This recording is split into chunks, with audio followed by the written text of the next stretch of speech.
It is now my pleasure to welcome Tonya King-Harris, the Executive Director of the Rhode Island Coalition Against Domestic Violence.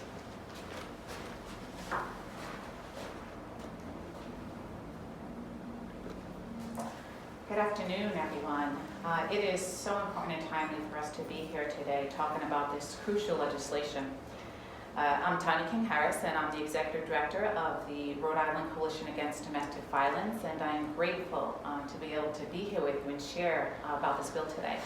I'd like to recognize and thank Congressman Cicilline for his continued commitment to supporting survivors of domestic abuse and their families.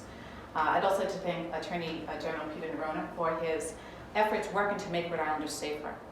And the Rhode Island Coalition Against Gun Violence, Moms Demand Action, Every Town for Gun Safety and Family Services of Rhode Island for tireless efforts working to keep guns away from abusers.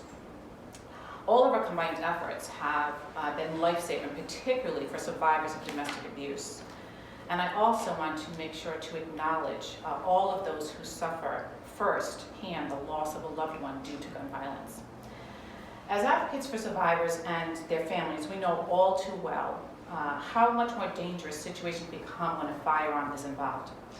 When a firearm is present in a domestic violence situation, the risk of homicide for women is 5 times greater than when one is not involved. That's 5 times greater. When a person who uses violence to gain power and control over their loved ones has easy access to a gun, the results can too easily be tragic. People who abuse can also use firearms as a way to further intimidate and put fear in their victims, just by the threat of a gun. The risk to other people close to domestic abuse victims also increases with access to a firearm.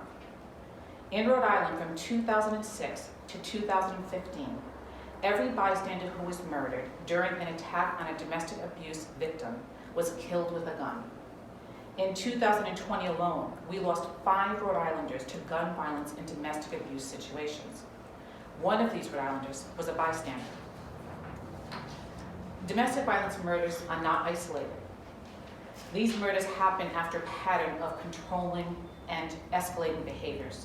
Similarly, as we've seen, several of the recent high-profile mass shootings by perpetrators had a history of domestic abuse. And so the Bipartisan Background Checks Act of 2021 and the Enhanced Background Check of 2021 would ensure firearms do not wind up in the hands of dangerous individuals, including those who abuse. In particular, during the pandemic where gun sales have increased and many purchases are happening online, these bills close the loopholes that could potentially let people who have histories of domestic violence slip through the cracks. While Rhode Island law prohibits individuals with a restraining order or who have been convicted of domestic violence crimes from having guns and requires them to surrender firearms, this is not currently the case nationally. By enacting these 2021 bills into law, abusers are not able to purchase firearms elsewhere in the country, in online sales or at gun shows. And background checks are not rushed and made more thoroughly.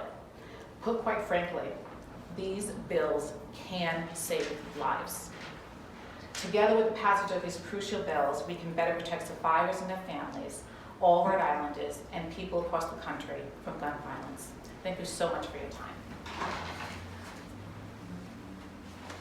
Thank you so much, Tonya. It